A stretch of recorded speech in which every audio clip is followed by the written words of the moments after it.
Retro Groove. Enjoy your voyage.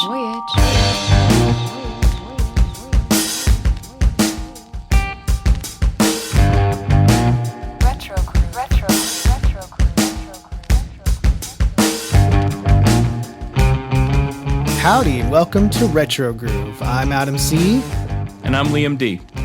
And this is a podcast where we talk about music that stands the test of time, the albums and artists that have shaped and reshaped the sonic landscape, as well as covering new music from those artists.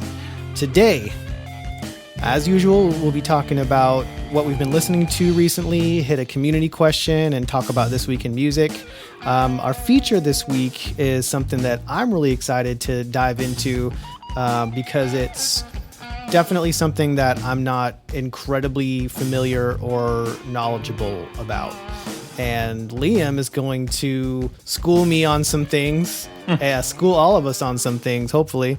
And I'm excited to delve into it, but we are hitting the 25th anniversary of Outkast's ATLiens. Mm-hmm. And so we're going to dive into the whole Atlanta scene, the Atlanta hip hop scene, and everything that has come out of that. And I think I'll hopefully have a new, not that I don't already have a massive amount of respect and wonder about the whole thing. It's just, it's a territory that I would love to dive a little bit more into.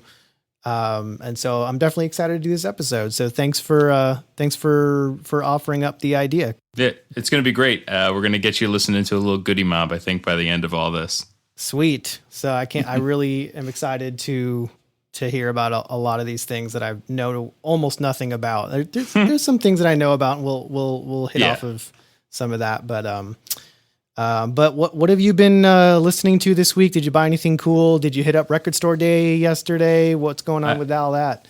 Yeah, so it was Drop 2. We've said that they've spaced this out because of COVID. I also feel like it's going to kind of stay this way. But it's cool. They spread it out. They get the impact. I'll say that I did the same thing this time, went in the afternoon, wasn't expecting to find that Foo Fighters vinyl that we talked about. Didn't find the Foo Fighters vinyl that we talked about. It's going for $130 on eBay currently. It's crazy. So it's fine. Like, you can listen to it, you can stream it. And if it, they're also the kind of band that could repress it in purple vinyl in a couple weeks or something like that. Who knows? So I'm not too stressed about that. The interesting thing is the main reason that I went to the record store was actually to get John Mayer's new album, which I admittedly haven't bought a John Mayer album since Continuum, which is 2003 or 4, something like that. Oh, yeah. I liked his earlier music. Heavier Things, which was his second album, was my album.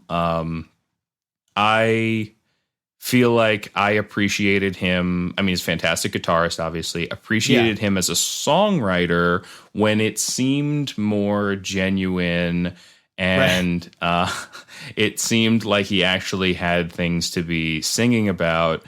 And then he became a massive star, and he has dated everyone in Hollywood, and he's mega. And so anytime I heard something else from him, it just felt like I couldn't bond with it. And then, as I mentioned, sometimes. As I mentioned the last time, like, the aesthetic of this could be a turnoff. I could get it. It's like a very kind of 80s Rick Springfield feeling vibe. He's got a song on there called Why You No Love Me, which feels like it could be like it's like an Eagles knockoff kind of vibe. I should hate it. I don't. It's really fun. If you go, it's a John Mayer album. Like, you're going to listen to it, and it's not anything. It's not a departure, but the production's really good. There's a lot of synth, and you have your kind of Kokomo, steel drum things here or there.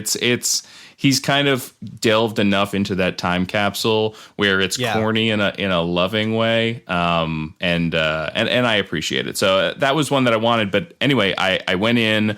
I was open to buying it on CD or vinyl. I wasn't sold on either way. Couldn't get it on CD because I think it seems like everybody picked it up. That's one thing about Record Store Day that is pretty great is you get that boost of foot traffic. Yeah. And so I think, again, this rolling things out also helps the labels and the production companies to kind of parse out, all right, if I put out an album and it's during one of the Record Store Day drops, I'm probably going to move some records. I'm actually going to sell some physical product because people are going to be in the store and they'll scoop it up alongside their, Bob Dylan reissues or whatever. So I got like the second to last copy of this new John Mayer album, which was very weird. Yeah, it was very weird. I had kind of pre-ordered a Donkey Kong Country original soundtrack kind of cover recreation vinyl a few months back. Finally came. Those can take a while. Yeah, it's fantastic. I mean, we've talked a little in the Discord about how great David Wise is. Fantastic. Like that. Yeah, all the music that he made. But it did make me actually kind of go back a little bit. So David Wise, just to go off on like a slight video game tangent here for those folks listening. Acceptable, yeah. So I didn't realize how much of his Nintendo, like NES scoring was in my rotation until I had gone back a little while ago. I had so many games, and he was with Rare, so he was hand in hand with Rare. So Rare churned out games for the NES. But Battletoads, Iron Sword. I had this I was digging in the bargain bin. I was trying to grab games whenever I could. Absolutely. So I had the Beetlejuice, the video game. Nice. Captain Skyhawk was this like flying shooter kind of game. Solar Jetman. Like I had all Solar these Jetman games. is great. But he did all of them. And so I had gone back a little while ago and kind of revisited some of those NES jams, and they're really great. And so now I'm kind of hoping that somebody, just like they lovingly recreated this Donkey Kong Country soundtrack, there have been great bands that have covered classic NES songs, and every so often you find like a really good version of Bubble Bobble or something. Yeah. And I'm now I need to start hunting to see if anybody's kind of done a Wise dive, like done any really cool like covers of his music at all. That's something that, I was really into kind of when that first started to gain popularity on the internet, bands like the Mini Bosses and the Advantage and those types of artists. And it's cool that that's kind of segued into this kind of what we have now, where people are literally putting out their own versions of the entire game soundtrack. Yeah. And I think that all kind of started with those bands that just were crazy enough to sit down and figure out these ridiculously complex songs note for note and translate them into, a rock band environment. And now we've got people, just doing jazz versions of game soundtracks and chill out down tempo versions of game soundtracks. So I'm here for it. I think it's great. Yeah, I mean they don't exist anywhere. That's part of it. Is just like ROMs and stuff. People are going to find ways to tap back into things that they love, and they want them on demand. They want them accessible, and that music, for the most part, you can't really stream anywhere. You can't find it. You have to import a CD that came out 20 years ago to get some of these songs. So or play it off of YouTube, which sounds terrible. Exactly. I mean, YouTube. That's everybody just goes to YouTube for it. So then a couple other things. I've been trying to school myself a little bit more. I want to say in the past 6 or 7 months, I've been listening to a lot of Motown, Stevie and Ohio players. And so I picked up some been grabbing records as I find them. I picked up an Earth, Wind, and Fire album, which they weren't on Motown. Right. I think they were on Columbia, but that same funk vibe, that disco funk. I mean, every song is just a jam. I don't know most of the songs on this album. I picked up I Am, but they're one of those bands where I think you can they have such a great catalog, and you can just scoop up anything by them and throw it on, and you're going to have a good time. Yeah, absolutely. So I grabbed that, and we've kind of been dancing around to it. My daughter's really into gymnastics right now, so she has us all like exercising in the house. So I threw that on, and it was really fantastic. Cool. Get your and then the last things I got. I'm always on the hunt for Bob James albums. Just every so often, I'll scan through. I don't know how familiar you are with him, but not too much. So, do you ever watch the show Taxi? I did quite a bit. Yeah. So it was his song was the opening song for Taxi, and that was like an existing song. I'm blanking on the name. It's a woman's name. I'm looking it up right now. And Angela. So it's Angela. Mm-hmm. Existing Bob James song that they just used for the beginning of that, and I always just liked that vibe. I grew up watching that. My parents loved that show. Yeah. And that kind of smooth jazz, whatever you want, that like kind of Rhodes sounding. Smooth sound. I always dug the muted trumpets. Exactly. But I could always like, he's just such a great key player. Anything that I get from him he's another artist that I just grab whatever I can. So yeah, I don't even know. I mean, he's got such a catalog. He's got dozens of albums. I've got maybe 7 or 8 at this point. Oh, wow. So I picked up 2. But one thing that I kind of wanted to hit on real quick with him is we're going to be talking about hip hop later. Yeah. And he's one of those artists that, especially on the earlier LPs, when he was putting them out in like the late 70s into the early 80s, the origins of hip hop were in New York specifically, like people going diving for these records that had long, funky instrumental portions that they could then like put on and cut to over and over again so that they could rap over it or have somebody rap over it. And so Bob James is actually one of those artists who, when you go into like the samples, like the who sampled lists or whatever, his name is going to come up constantly because it's primarily instrumental music. And so he had, for example, he did a cover, I want to say on his like second or third album, of Paul Simon's Take Me to the Mardi Gras. Mm-hmm. And that cut alone is on Hold It Now, Hit It by the Beastie Boys, Straight Outta Compton by NWA, oh my goodness, Peter Piper by Run DMC. I mean, like Jay-Z, Heavy D, like all of these dudes sample this song and sample Bob James. And I get it. Like, again, like it was an easy thing to throw on, and it had a funky vibe to it, and you could style over it. And I like just putting it on and kind of chilling out and kicking it to it. I'm not freestyling over here. Right. But I definitely recommend, you just throw on any Bob James. You really can't go wrong.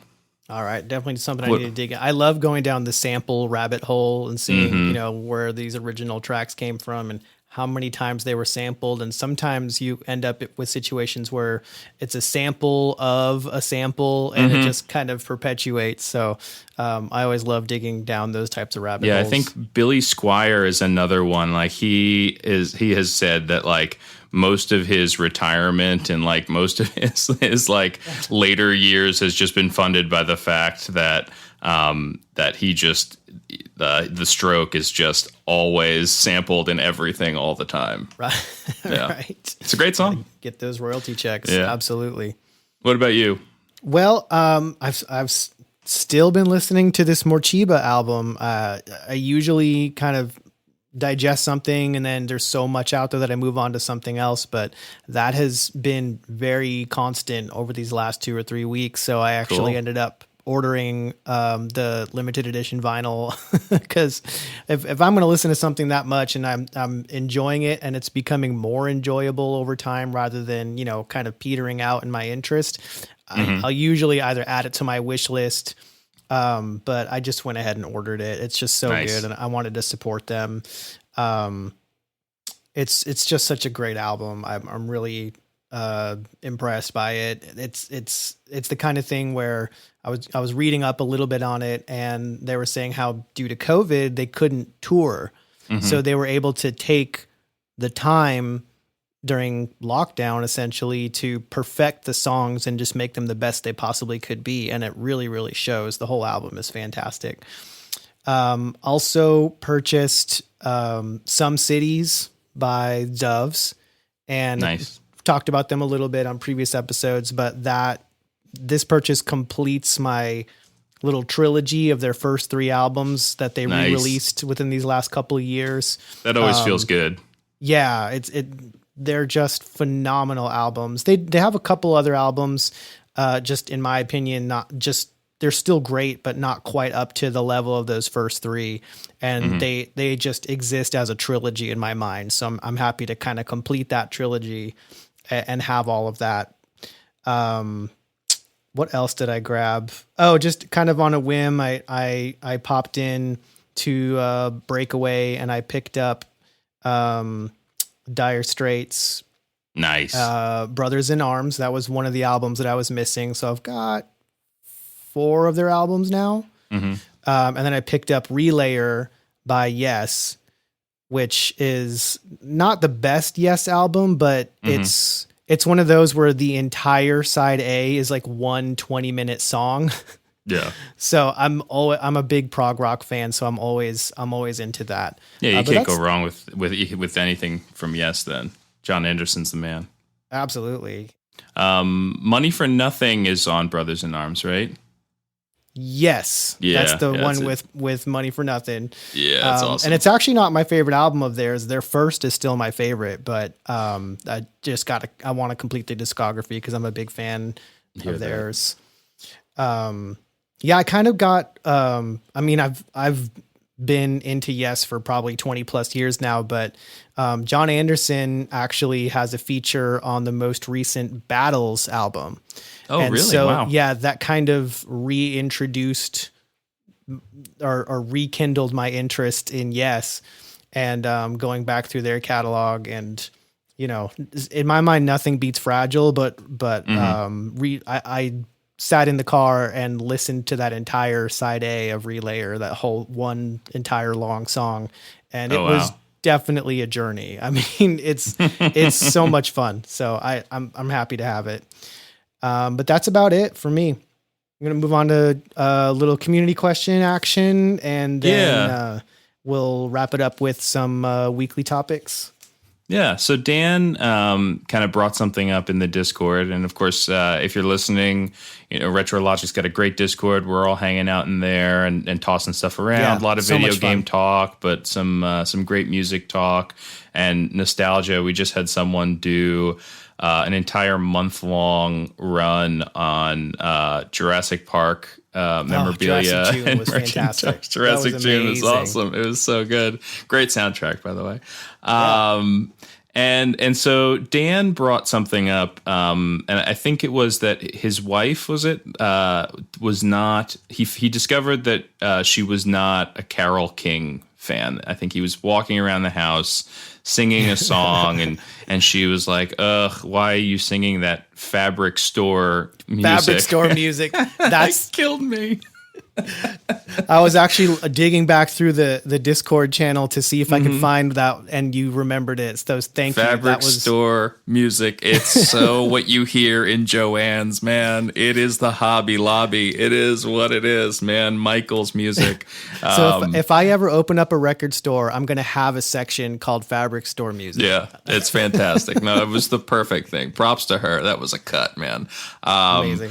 But it made me think a little bit about that the music that maybe you you either hate love or have some kind of connotation to, because Carole King, like legendary songwriter. I mean, incredible. The musical on Broadway, I haven't seen. I heard is fantastic, but like fully justified. I mean, she's incredible, but things get placed in their compartments and people get exposed to things the way that they do. Right. And so it's very easy to kind of have an association with something that meant something different at the time. And then for you, it is Joanne's music, you know?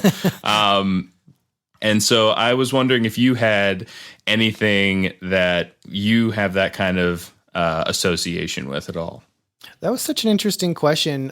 If there's something that to me has kind of been burnt out, and again, this is only in my mind. I used to really be into a lot of electronic music, specifically what would be called EDM now. But like in the 90s and early 90s and early 2000s, I was listening to a lot of it. I was a huge fan. And that seems to have really tapered off in quality over the last 10 years or so. And again, as popularity skyrocketed, right? Yeah. And this, I'm sure somebody in the Discord is going to school me on some really dope modern EDM music, and I'll say I stand corrected. But at least right now, my opinion is that it's just really, it's just not something that I'm into right now. Even stuff that I did try to get into for a while that is really cool, stuff like synthwave. Yeah. But I'm just really not interested in listening to any EDM or like what used to be called electronica. That's just me though. And again, I guarantee you someone is going to say like, well, hey, have you listened to this? This just came out last year or whatever. And once in a while, the Chemical Brothers will put out something cool. Even recently they've put out some good stuff, but yeah, it's just in my brain, it's so played out, and maybe I just listened to too much of it earlier on in my life that now it's just like, or maybe I'm just getting older and I don't want to hear all of the crazy, because it's gotten crazier with the insane, like the whole point now is to build up this insane amount of like anxiety ridden and then level drop. Of exactly. And so I'm just not into it. You know what I mean? Yeah, it's also about the light shows and the experience and the drug use. It's about dressing up crazy and spinning around in the desert with 20,000 other people and having a moment. Yeah, and that's great. I fully support everybody that's into that. Enjoy yourself, enjoy your life. It's not something that I'm into anymore. Right. So for me, that's my Fabric Store music. Yeah. I mean, I could feel that a little bit. When I thought about this, I thought about music that I was burned on, not from shopping at a store, but from working. I worked in a restaurant in Manhattan for a while when I was in school. And it was, I had 10 tables and it was kind of like alt cool Indian food, gluten-free, the whole thing. And I don't know if you're familiar with Buddha Bar. Buddha Bar was a series of compilations. It's a restaurant and a hotel. I think it's in like France or something, but curated this whole thing. So they played a lot of that. It was very like chill, vibey kind of electronic music from the early 2000s. But then like there was this, these two waiters and they would get control of the playlist and play the same things over and over again. And so it was Pete Yorn's, the first album, Music from the Morning After. So like if I hear Closet or any of the songs off of that, I Life on a Chain, I mean, it's all just, I smell the risotto. Gavin DeGraw's I Don't Want to Be. There's a lot of Dave Matthews. Like Dave Matthews' solo album is actually pretty good. I'm not a huge Dave fan, but there was some songs on there that it was just this playlist, man. It was like Les Nubians, who are really cool, but when I hear that kind of sound, it just takes me back to like right. It's a personal experience grinding. Yeah, exactly. And like it puts me off of all of that. And it's funny because Pete Yorn's music came up on the radio not too long ago, and again it took me back. It was actually like in a nice way. Like when I heard it, I was like, oh man, yeah, this is really cool. Yeah. And then as I listened to it, I was like, oh my God, I heard this song 200 times like over the course of a summer, and I just wanted to die. You can reach a lifetime maximum on hearing a single song. Yeah. But it is unfair, right? It is unfair to like not naturally give some of this music a shake because it has that connotation. And so it's probably worth trying to like absolve yourself of whatever you've put on some of these artists and listen to it as best you can. But on the other side of it, nostalgia, I mean, we've touched on this before. We're going to touch on it again. Like nostalgia is so heavy in how you engage with art across the board, music, TV, video games, whatever it is, that it can cloud things a little bit, and it's almost impossible to take those goggles off. So if you don't like Carole King, you don't like Carole King. There's nothing I can do about it for you. It's fine. Everyone's entitled to their opinion, even 100%. Yeah, exactly. So let's dive into some of the stuff that happened in music history. Got a couple of news pieces that might be worth touching on here.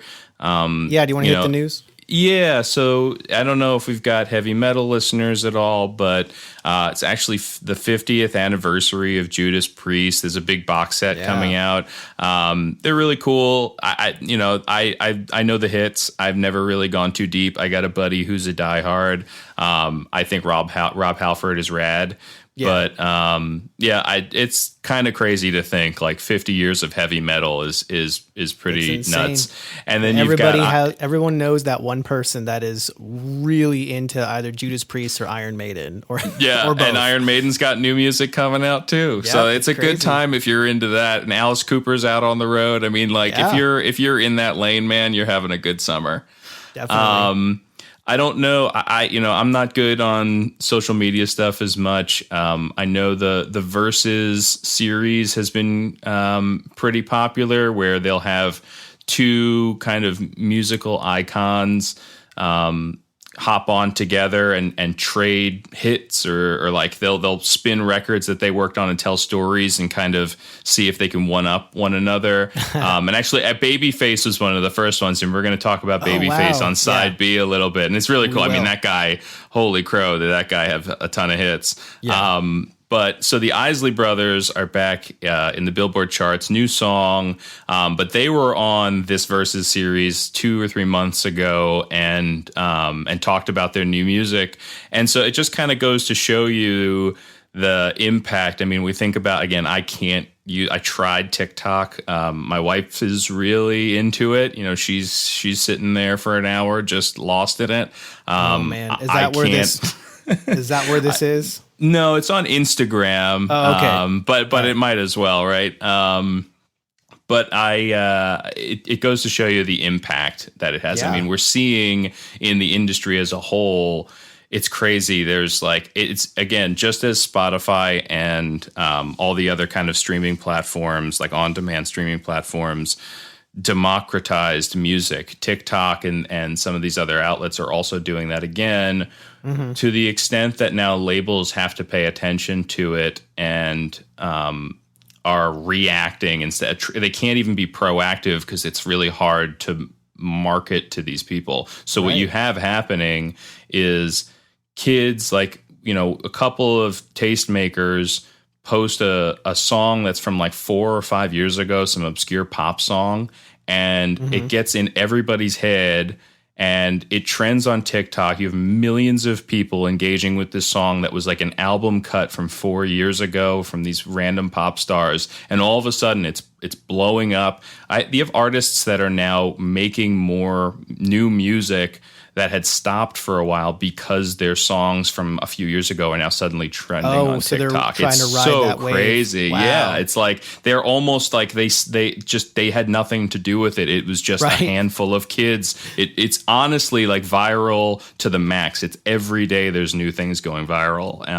So anyway, so these guys did something on Versus a few months back. New song that's in the Billboard charts. Their first one, awesome. Everybody knows from any wedding you've ever been to. You know, You Make Me Want to Shout, right? Yep. That was 1959, dude. Insane. That's crazy. That is spanning 8 decades. That is 70 years.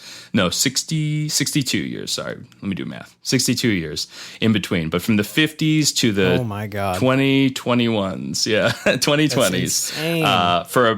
For a group like that. Yeah. And then the last thing I wanted to point out, obviously, some awful news. Biz Markie dead at 57. Oh, broke my heart. Awful. Again, we're going to touch on some sort of alt hip hop on side B, but this man, I mean, you know, member of the legendary Juice Crew, Marley Marl, Big Daddy Kane, Roxanne Shante, Cool G Rap. But he was the man. I mean, like, he would pop up in the most random spaces.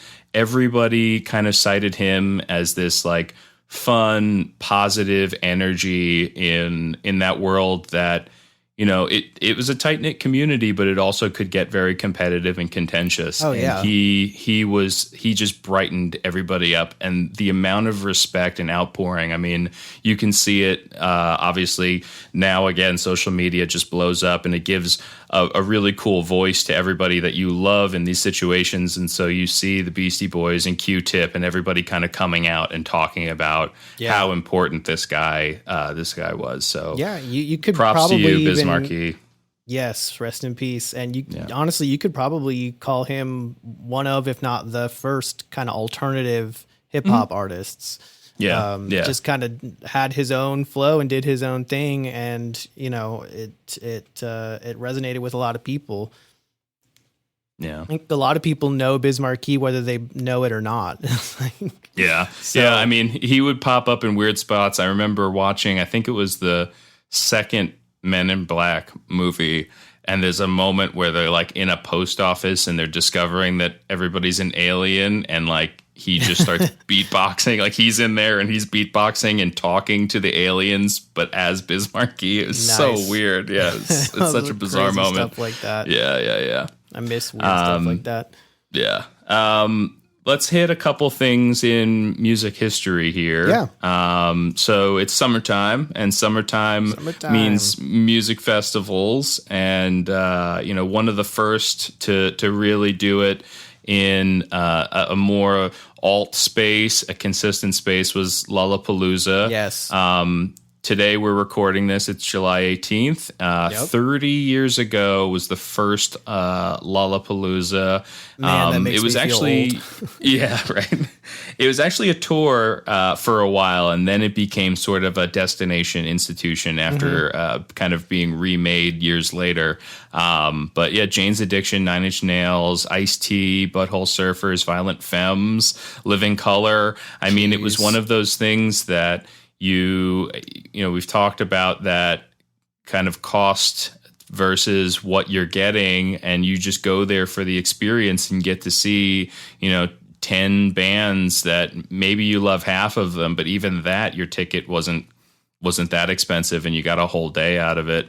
And I feel like that was one of the first festivals in the US to really just cover a broad spectrum of genres, because it's more of a US thing, but the festivals and you know, big multi-headliner tours in the US seem to be very genre focused. You know, whether it's a metal tour, you know, you've got Ozfest, and you've got, you know, you've got EDM festivals, but in Europe, it seems to be a lot more, hey, here's a music festival. We're covering the entire spectrum of genres here. And Lollapalooza really did try to do that. Yeah. Because even from the very first, year, you've got alternative, you've got heavy metal, you've got rap, you've got kind of a little bit of everything. And I think that was really good and open up. And surely that was on purpose. And Perry Farrell, I'm sure, had this whole thing orchestrated in his mind, but it kind of paved the way for those kinds of festivals that are becoming more and more common now in the States. Yeah. Yeah. And you think about like Primavera over in Europe. I think that's in Spain or Portugal. But the lineup for that, I just love looking at that every year, and it's just so well curated. I think that's what you're saying, right? It's just like those festivals, it's like whoever is putting that together, like you trust the brand or you trust the music direction to just say like, I'm going to go there and I know that I'm just going to see good stuff. And whether I know all the bands or not, like it's just going to be it's a positive experience. Yeah. And it's going to be things that are worth seeing. Exactly. And yeah, Lollapalooza did that. I will say that I think, again, going back to how music is engaged with now, since like maybe 2017, 2016, music festivals have had to kind of revert back to that. And so they are getting more kind of divergent and diverse in their lineups. Some of them are doing it and kind of they're not cohesive at all, and so it's just a scatter shot. And you look at that lineup and you're like, you look at the lineup and you're like, who is going to see Miley Cyrus and Earth, Wind and Fire and whatever, and like Blink-182 and like they all seem like they could be really cool, but who is the demographic here? But there are some that do it really well. I've been to Bonnaroo a few times. It's not my favorite festival to be at. It's muddy and stinky, but like they do curate that really well. When you look at that lineup, it can be all over the place, but it's usually pretty solid. And the Lollapalooza lineup this year is pretty cool. I mean, it's Foo Fighters and Journey, and then you've got Post Malone and Tyler, the Creator. And it's like, you can see, obviously this year they have less to work with because there's only so many bands and artists that can actually get out there and do things right now.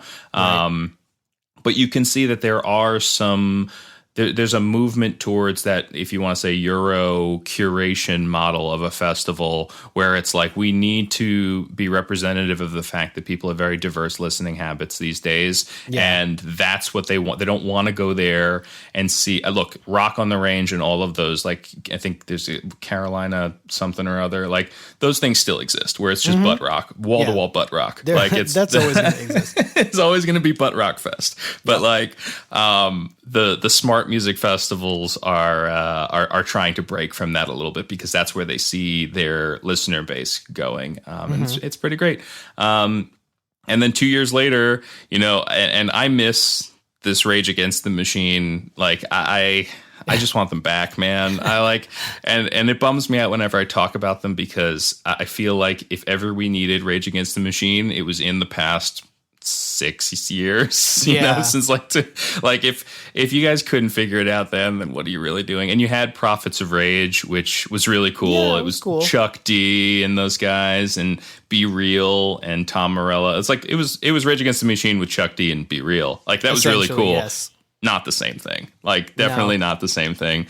And this is the kind of stuff that I'm missing here. Rage Against the Machine goes is protesting music censorship. They go on the stage completely nude except for duct tape over their mouths and won't play any music. They just stand there for 25 minutes. 25 minutes?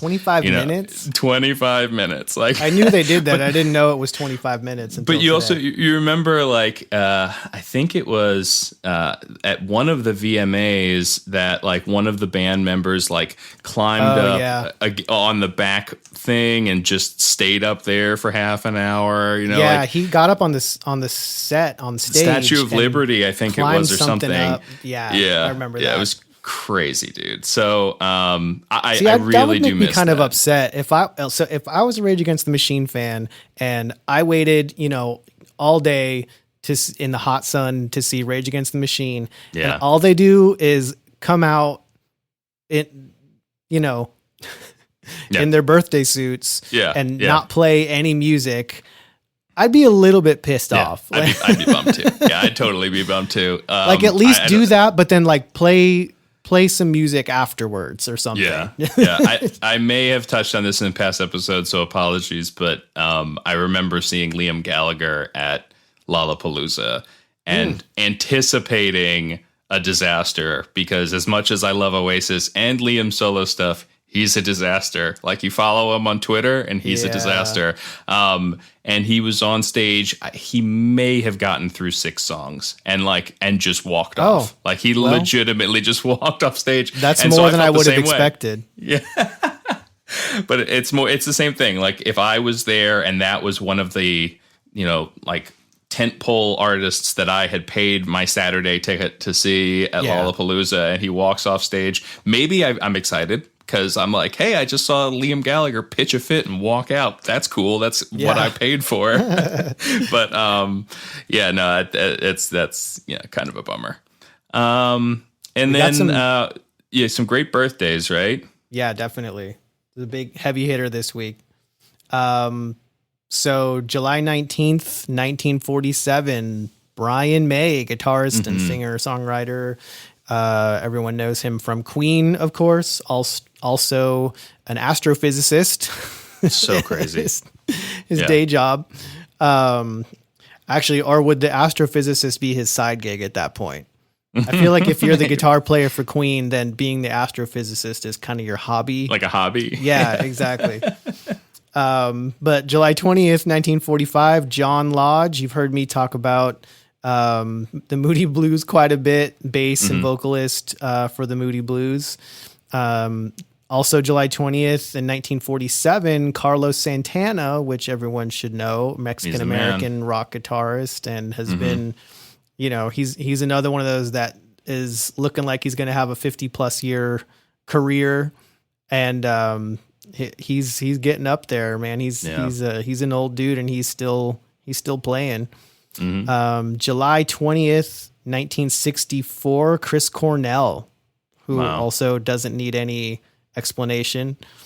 And again on July 20th, 1966, Stone Gossard, guitar player for Pearl Jam, which is interesting because they were kind of friends. Mother Love sister Bone. bands. Yeah, they were in. Did a lot of work together. July 21st, 1948, we have Cat Stevens, at least as he's known musically. Changed his name years later after converting to Islam, but Yusuf we know Islam, him. I think. Yusuf Islam. July 22nd, 1941. Oh my God, 1941. American singer, songwriter, band leader, record producer, the master of funk himself, George Clinton. That make him 80? Ooh, jeez, man. And he is funky as ever. I just brought him up recently because my kids were listening to the Trolls World Tour soundtrack, and there's a version of Atomic Dog on there, and it is just so good.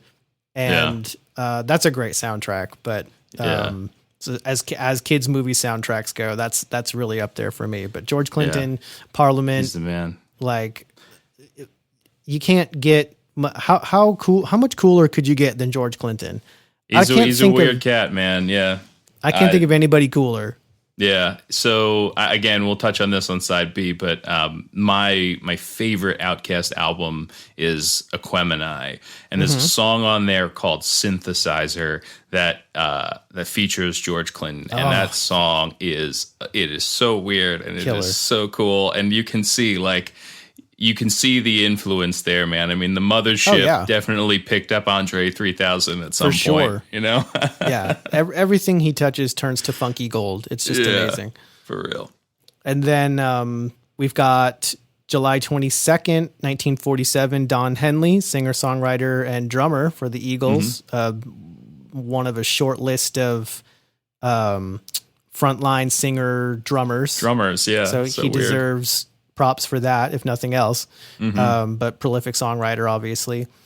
And then July 23rd, 1965, Slash himself, guitarist with Guns N' Roses and other projects later on. I'm actually a pretty big Velvet Revolver fan. I know that was kind of a short-lived project, but come on. Scott Velvet Weiland, Revolver right? that was amazing. That was, talk about I don't know if you can call it a super group, but that was a great collaboration. That was fantastic. especially because you didn't think, and I'm still in shock that Guns N' Roses would ever reunite and you'd ever hear that music again or hear new Guns N' Roses music or anything. And then you get that, the audio slave to the Guns N' Roses, right? You legitimately get Scott Weiland, iconic frontman from that era heading up this. It was fantastic. Like the original audio it was slave. So cool. Yeah. And then certainly last but not least, July 23rd, 1971, Alison Krauss, bluegrass country singer, songwriter, fiddle player, amazing, talented musician. And we are happy to have her. So that's this week's birthdays. And, we came off of talking about George Clinton and his work with Outkast. I see, unfortunately, our listeners can't see you rocking the Outkast hoodie. That's right. Very jealous of that. And so we are coming up on the release of this ATLiens 25-year anniversary. And I really want to dig into this. It's an area of music that I'm not super well versed in, but the artists that I do know, I absolutely love. So I'm excited to flip it over and start talking about this alternative hip hop from the ATL. Can we do that? Let's do it. Yeah, let's do it. Sounds good.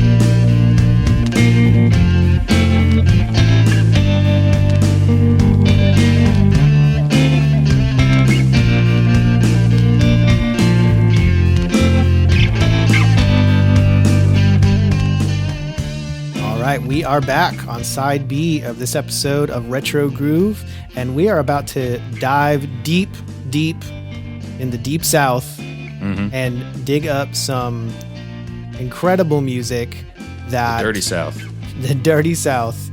And it's so interesting to me how, you have this East Coast, West Coast thing that was so, seemed like that's all it was, at least if you were, a suburban white kid like you or me. That's kind of what we knew from the media that we had access to. This was pre-internet, and all we heard was East Coast versus West Coast. But there was something brewing down south. Oh yeah, wasn't there? There was, yeah. So I was thinking about how I kind of first was exposed to Outkast, and it's again, no internet. It was music videos and stuff on MTV. I don't know. Do you have any memories of when you first heard their music or saw them? Well, my first exposure was getting slapped in the face with the Bombs Over Baghdad video, which is, first of all, it's a bonkers music video in the best possible way, but just, I had never heard anything like it because it's a rap song. It's from a hip hop group, but it's got like ripping guitar solo and this fast, almost rock beat, with just with all the crazy, trap rhythms going on, but just kind of sped up. Never heard anybody who sounded like Andre 3000 before. And it was like, what is this? And I remember listening to a friend of mine's sister had the record, and all they would do was play Miss Jackson over and over again. I remember kind of popping it on when she wasn't around, and then Gasoline Dreams come on, and I'm like, this is incredible. Yeah. This is so cool. That album's fantastic. Yeah. I mean, that Miss Jackson was my first. As were probably most people. Yeah, I think so too. Yeah. Like, it was interesting. I asked my wife as we were kind of talking about this, earlier. I asked her what her kind of first experience was, and she said it was Hey Ya, which I was like, that's kind of weird. I mean, look, I mean, Hey Ya, look, it's probably one of the best pop songs of our generation. Like, that also kind of makes sense because that was like their top 40 crossover, if you want to call it that. Right. Except that she's wrong because because then I said Miss Jackson and she was like, oh yeah, wait, was that before Hey Ya? And I'm like, yeah, that was definitely before Hey Ya. And I was like, how about So Fresh and So Clean? And she's like, oh my God, yeah. So I definitely also, to backpedal and give her a little credit, like I heard Miss Jackson. I loved Miss Jackson. I was so interested in what was going on there. But I also had a friend, she like loved this song. We didn't know the words to this song. It was So Fresh and So Clean, but like we had no idea what they were actually saying. I didn't know that was Outkast because if you hear it on the radio, nothing says what it is unless you catch a DJ talking about it. So I didn't know that the two songs were from the same artist for a while. And I remember going into a store that we used to have here called Nobody Beats the Wiz, and they'd have that wall of like the cool music right now that was up, and seeing Stankonia and grabbing it and looking at the back and being like, that's the same band. This is both of them.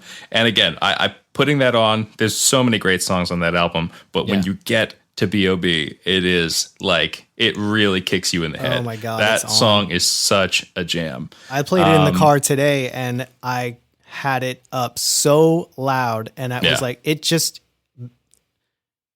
makes you want to just go nuts and dance in the worst. Like I can't, it makes you want to dance like they dance in the music video. Yeah. And it's like, my body doesn't do that. It's like I would pull something and need a industrial size bottle of Bob, you hit rag. Bob, you hit rag. Yeah, it's so good, man. It's awesome. So let's go back a little bit because that's obviously pretty far down the line for them. You set the scene of 94, 95. Their first album comes out. Southern Playlist of Cadillac Music. Awesome album, definitely kind of the departure from, like you said, the East Coast, West Coast gangster.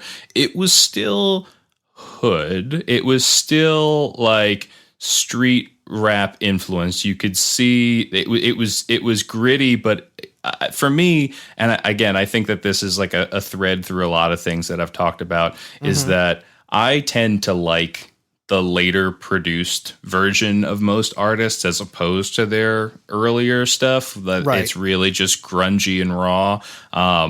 This one, it's a classic, man. It's fantastic. Aquemini is my album. That's their third. I adore that album. Yeah. But the first one is there was nothing else like it. Right. And so when you think back to East Coast was Bad Boy, it was Biggie and Diddy. West Coast was Suge Knight with Death Row, and you had Snoop and Dre and Tupac. And everybody was so serious about everything. Oh, everybody was so freaking serious, man. And it was real deal gangster everything stuff. Was life or death, which I get it. When you're living in that environment, that's your day-to-day life. Right. And honestly, that's hip hop was born in New York, and New York had its claim on it. But the West Coast side, I mentioned those artists. Look, I love Biggie, but Snoop, Dr. Biggie. Dre, and Tupac. That's insane. That's like that was so there was such a movement on the West Coast, and New York is defending itself.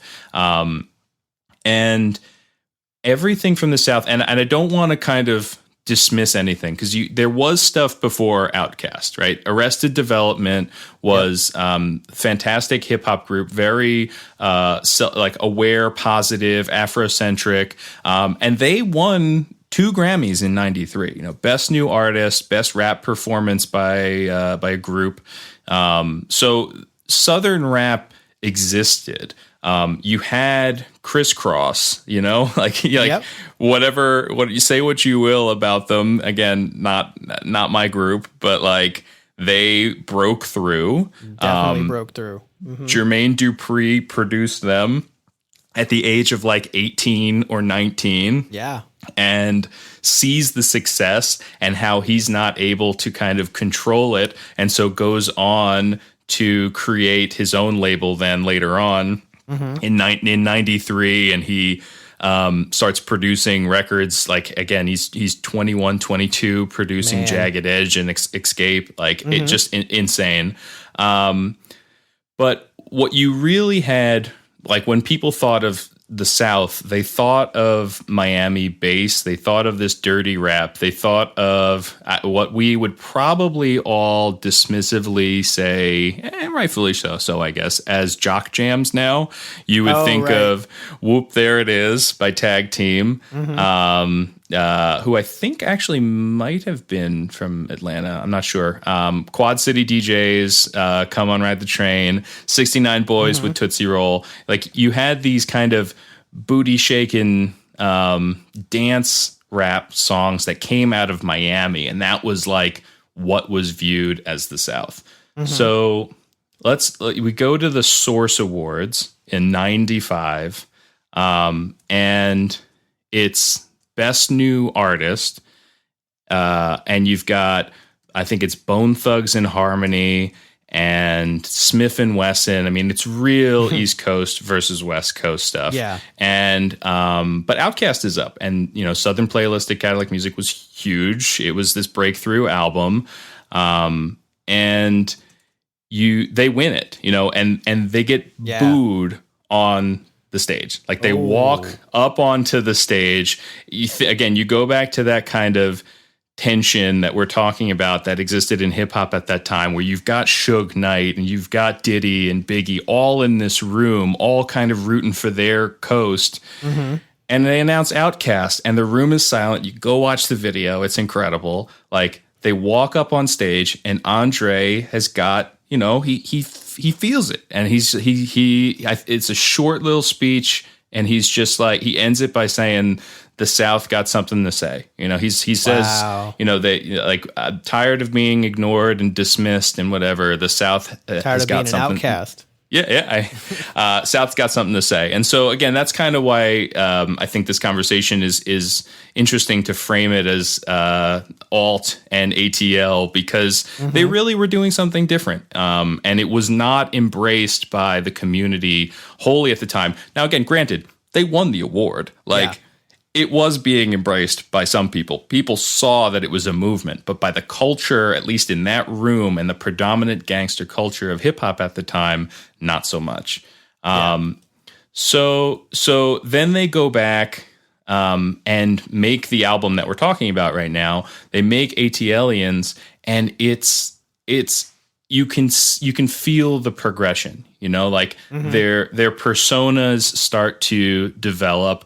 They've got this otherworldly, psychedelic, funk, alien kind of comic book vibe. They're becoming larger than life. Andre becomes a vegan, and he stops cutting his hair and like starts wearing these clothes. And I think that empowered them. You know, it feels like it kind of gave them this boost that they needed to say, like, here's your validation, but also you can prove yourself. And then they got their paycheck too. You know, like, it was a huge album. You know, so we'll touch on LaFace a little bit. Like, L.A. Reid and Babyface, you know, two massive names in the music industry, especially now. But back then, Babyface had produced some incredible artists, you know, TLC and whatnot. That was their first big, like, breakthrough artist, right? LaFace? TLC was, yeah. TLC was their first like claim to fame. And then you'd have Tony Braxton and Usher. I mean, for like a 10-year run, LaFace Records was just unstoppable. They owned that whole world. I know some of this stuff. Yeah. So ATLiens, fantastic album. And you start seeing them, like, again, the growth is there. They're on Goody Mob albums. Goody Mob is on some of their albums. They formed the Dungeon family. I mean, that's how they all kind of started. So the Dungeon family started as this like 3-man production crew. Dungeon was their recording studio, right? And yeah, would go on to those guys would go on to produce, TLC records and whatnot as well. And you know who else is featured on ATLiens? Killer Mike. Killer Mike's on ATLiens. Killer Mike is also on The Whole World, which is one of those situations they put out a greatest hits and then throw on like a one-off track, like a single that's has never been released before or whatever. And he's on that and is fantastic. Yeah, another killer, pun intended, rep from Atlanta for sure. Well, I had to throw that in there because I'm a massive RTJ fan, which we'll talk about later, I'm sure. For sure, yeah. And it's interesting because, Killer Mike is basically part of the second generation of the Dungeon family. He kind of carries the torch after that that kind of ends its run. Mm-hmm. So ATLiens, admittedly, like, was never my album. I think it's fantastic. I liked where they went next. I think it was the step in the direction where you can hear it. There's a song on there called Jazzy Bell that it's the beginning of Miss Jackson. Like, you can hear what will then later on be Miss Jackson. Exactly. I was just thinking that when I was listening to it in the car today. That's exactly what that song sounds like. Yeah, it feels like it. There's another song called Wheels of Steel on there that's just so dope. But yeah, there's great tunes on that album. But it's got this gospel, psych, funk infusion that just didn't exist anywhere else. And then they go on to, like we talked about, Aquemini. I mean, Rosa Parks. Rosa Parks is on Aquemini, right? Because that Rosa was Parks. Yeah, I feel Rosa like that Parks was kind of their their first, like, pop. Like, their first kind of radio hit. Yeah, Elevators, You and Me was an urban, like a hip hop radio hit to some extent, but Rosa Parks was a banger. Rosa Parks was a breakthrough, like, radio hit for those guys for sure. Yeah. And all of a sudden, you're seeing this kind of cohesion between the weird aesthetics and the funky sounds and the dynamic between the two guys, and it's manifesting with a pop sensibility. And there's another moment on the album. And again, these guys, like, the Source thing is a unique situation. When you look back at New York hip hop, you had a bunch of others at play. I mean, like, you started off with A Tribe Called Quest and Public Enemy, and A Tribe Called Quest were huge influences for Outkast. Yeah. But then you had Wu-Tang. And Outkast had performed with Wu-Tang. It wasn't like they were ostracized or anything. So it was there was acceptance there. But there's a moment on Aquemini where Ghostface Killah is featured on a track, and Ghostface is fantastic. Yeah. I love Method Man. RZA's fantastic. Like, he's, RZA the Razor, but I think that Ghostface was always that unique sound. When you go and listen to his Goody solo Mob, stuff is great. Yeah, his solo stuff is fantastic. You go and listen to Goody Mob, and all of those guys are super talented. And there's definitely, they're kind of like a Southern Wu-Tang until you hear CeeLo cut in, and CeeLo's got that distinctive flow and voice and singing. I do love the hip hop groups when you start to kind of hear their voices and appreciate their flows and like how dynamic that they can be. But anyway, so Ghostface is on this album, and he's kind of there's a one-off piece where he's kind of talking about, you know, like cutting it up and let's melt faces and everything. And it feels like there's this kind of cohesion that's happening, that everything's kind of coming together. And yeah, so Aquemini fantastic. That's my album that I went back to after Stankonia and fell in love with this band. Yeah. And then, you know, The Love Below comes out, and I remember seeing them. I remember seeing the Hey Ya music video and being blown away that this is the same group. Like, I can't believe what I'm seeing. And the other singles, like The Way You Move, felt like an Outkast song. Like that was like I got it. And even Roses, like that was the third single off of there, and that felt like an Outkast song in many ways too. But Hey, just like couldn't really see it coming at the time, but now as I've kind of gone back and thought about it and looked back over and listened to some of these albums over again recently. You could see the progression. You could really see that from Aquemini's pop sensibility to Stankonia, where there's just they've got a handle on it. They know how to write these catchy songs, and they're killing it. And then obviously then it's like they put the ball on the tee, they built the tee, they got everything set up, and then it was just like, this thing's going out of the park, man. Yeah. And then it's weird because they do this film and score, like an album companion to a film that doesn't go over super great. I mean, I haven't admittedly spent a ton of time with Idlewild. They kind of just, I think they hit it, you know, like they hit what they were going to do. And I have a lot of respect for that. I've had this conversation, very different conversation as it pertains to Billy Joel, who I didn't think would come up in this dialogue, but same kind of thing where he just did his thing. He wrote his hits. He made what he was going to make. And now he's gone off and done other stuff. And, you know, he'll play Madison Square Garden and he'll play the hits for everybody. And Outkast had a fantastic reunion run. That's where I got this hoodie. And hopefully they do another at some point. But I think that they both kind of realized that we don't need to make anything as a unit anymore. The catalog and what it is exists this way, and Andre has gone off to producing and writing and acting and screenwriting, and Big Boy's had his solo career, and he did a thing with Fantagram. Yes, Big Grams. That's what it was. I was trying to remember it, which was dope. Yeah, very dope. He's popped up in a bunch of places, and again, Goody Mob. You know, they had a couple albums.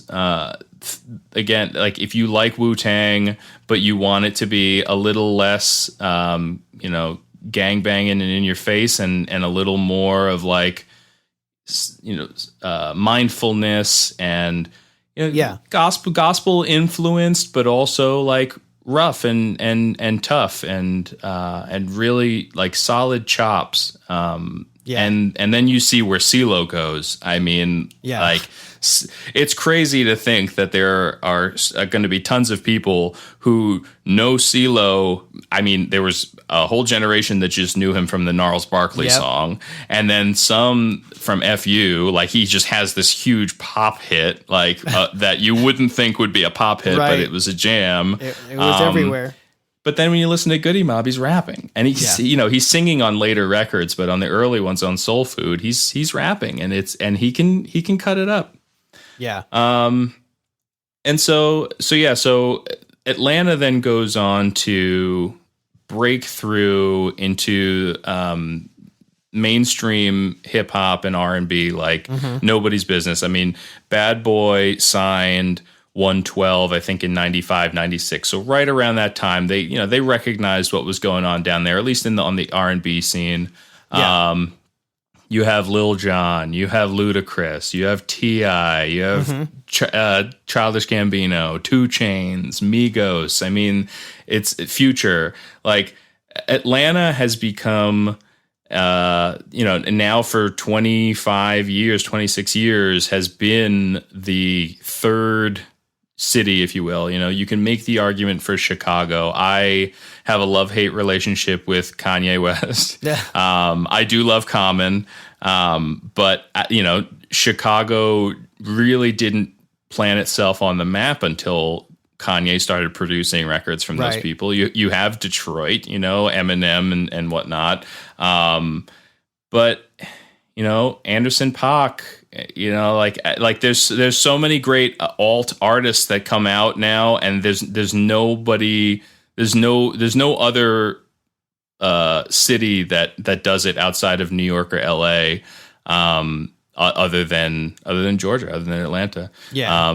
So you touched on Run the Jewels, and yes. They're not really retro, I guess, but like.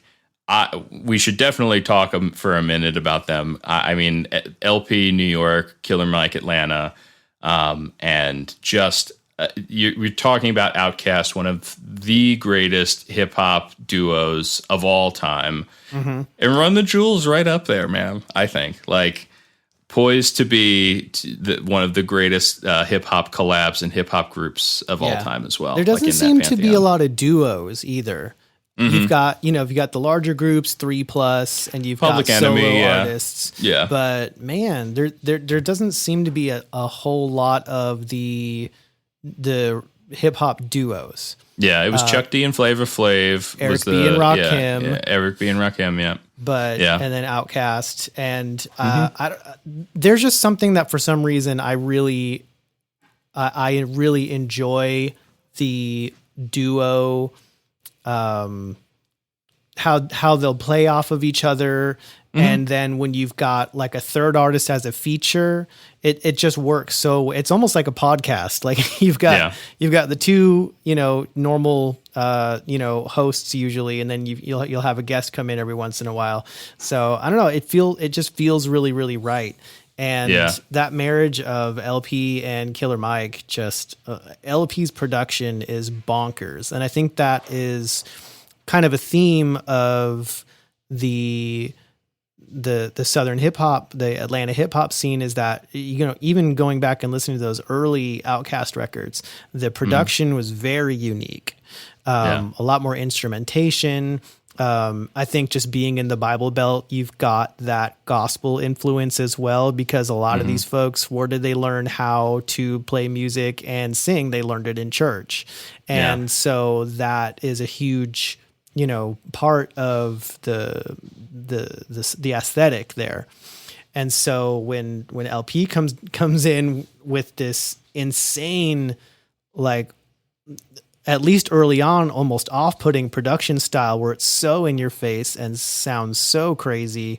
And I love every bit of it. I love his solo stuff. But for some reason, when him and Killer Mike got together, it was just like, it's just so much greater than the sum of its parts, which is saying a lot, because individually they're amazing. Yeah, they were great. You get this group, and honestly, they've become easily in my top 3 favorite hip hop artists of all time. Yeah, they're also a unique thing for me, where when I think of what my favorite albums are by an artist, usually it's, the first, the second, the third, something like that, and then a later or an earlier album to follow. And it's so far, fingers crossed, consistently, the newest album is my favorite. Getting better. And the last album is the one, every single album has built upon it. And look, Big Boy's on the first album. I think it's Banana Clipper. Like that album has some bangers on it. Absolutely. RTJ2 blew my goddamn mind. Yeah, as it did everyone. And talked about Rage on side A, like, all of a sudden Zach De La Roja shows up. He can't be on a Rage Against the Machine album, but he's on a Run the Jewels cut, you know, like, and killing it. Like, all of a sudden you're reminded of what kind of an MC that guy can be.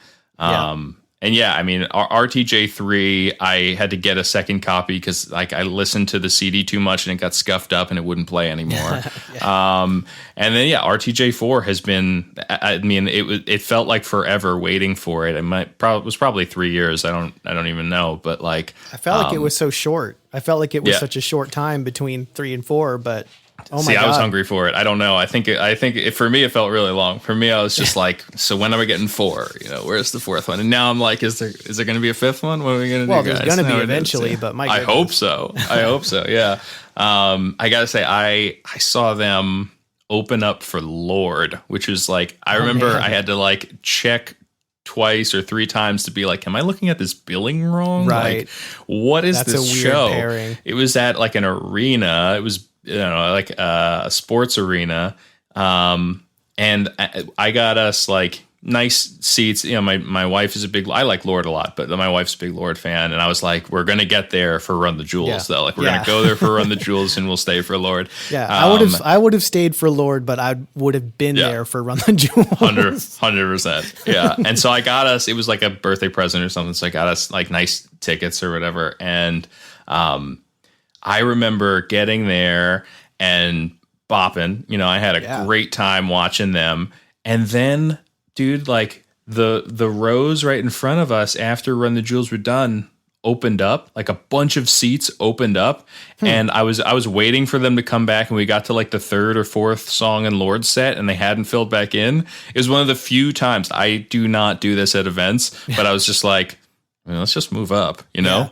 And as we're doing that, I'm thinking to myself, who paid, you know, like these seats, unless they got them for free from something or other, like who paid over $100 or whatever it was for these seats to see Run the Jewels perform for 30 minutes? Like, I love that. I love them. But like, that's a crazy thing to be like, I'm going to spend a ton of money to go see Run the Jewels do an 8-song set, you know, opening up for Lord, and not stick around and get my money's worth out of this thing. But we moved up a couple rows and had a great time. That's awesome. Yeah, they were fantastic. That's really, really cool. So the last thing I kind of want to touch, I mean, so we're talking about alt hip hop. I discovered MF Doom late. I discovered him with the album he did with Danger Mouse. And I wasn't even that big into the Adult Swim, like Aqua Teen Hunger Force or whatever it was. So like the references on that didn't click with me. Like I was aware of it, but it wasn't something I was a fan of. Right. I just remember the production, you know, obviously was becoming familiar with who Danger Mouse was at the time. The production from song to song was bonkers. And this guy is just prolific. Yeah. Like just an incredible MC. One of the best that I think I've ever heard.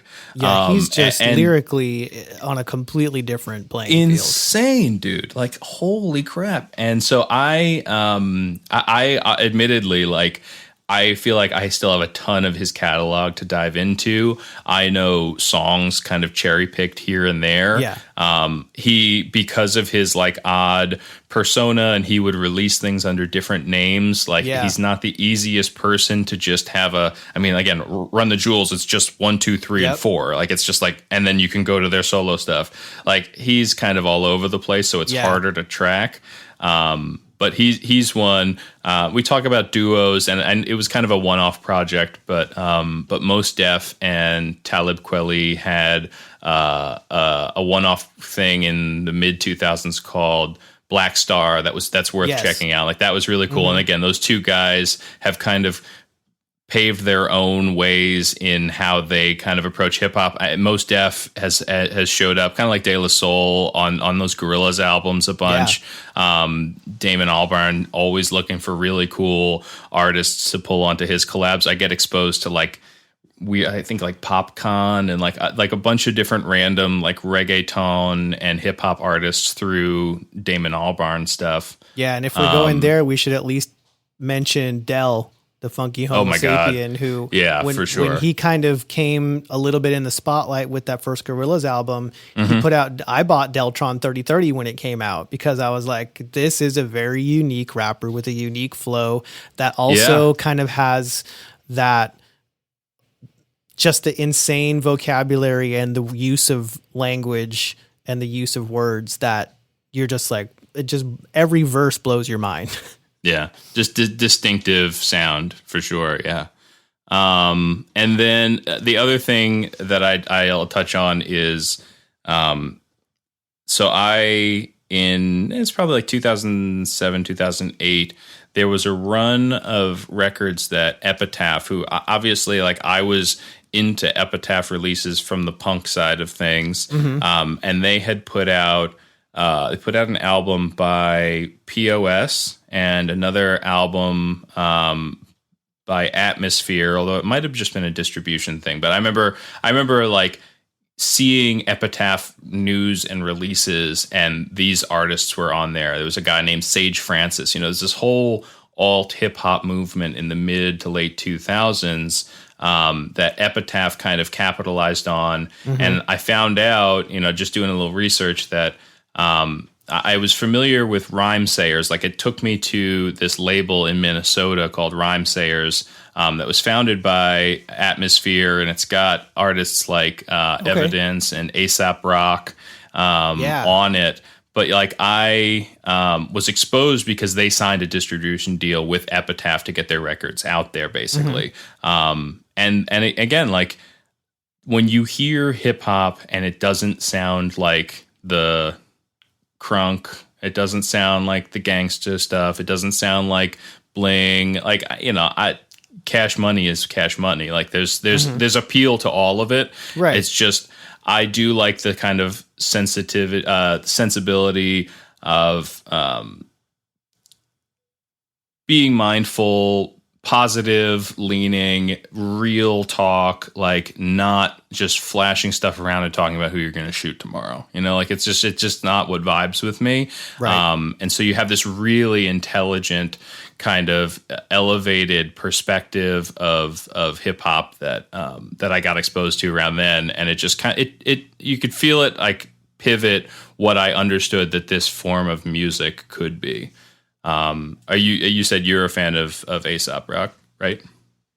Yeah, I'm a big fan of his, and I kind of just discovered him relatively recently. I mean, I remember hearing one of his earlier albums when I was, working at a record store fresh out of college. But again,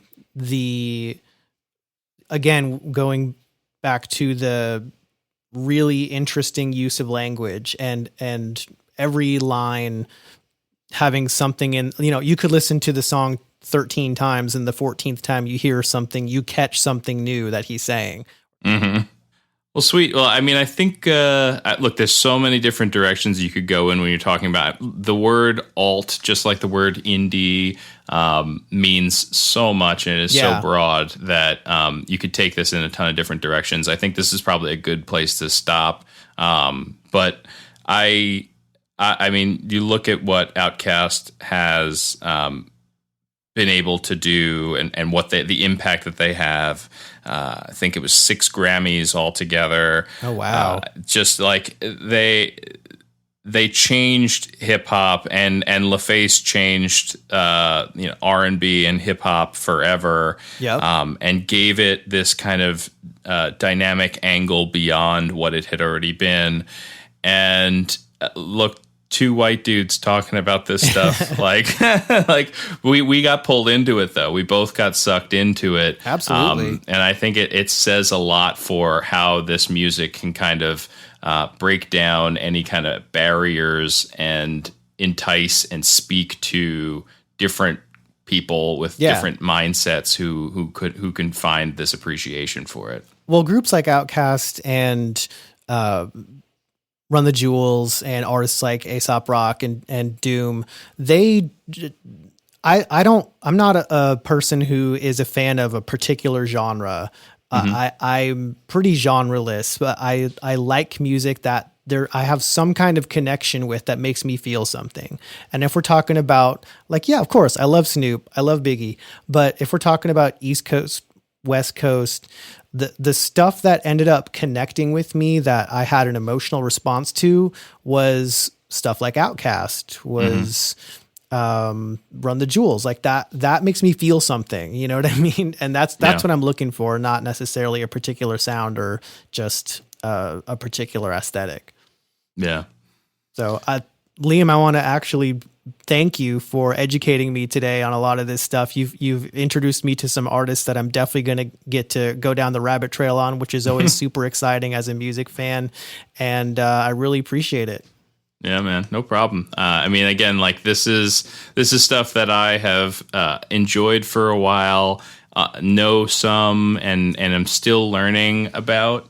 I think that in all of our conversations, we have a bunch of knowledge and a lot of either opinions or interests, and probably I'm sure that there are a ton of things that we missed or may have gotten certain facts a little off or whatever. But there's nothing but love and appreciation for this group, for all the groups that we talked about today, and 100%. For this music and how it's kind of impacted both of us. Yeah, absolutely. And certainly has impacted just the culture at large. And it'll be exciting to see what happens in the future. Mm-hmm. But this was great. Thanks so much, Liam. Of course. All right. And hope you enjoyed it too. Thanks so much for listening to Retro Groove. We are part of the RetroLogic Network. Check out the website retrologic.games for social links, merch, community, and more. Adios. Ain't no thing but a chicken wing.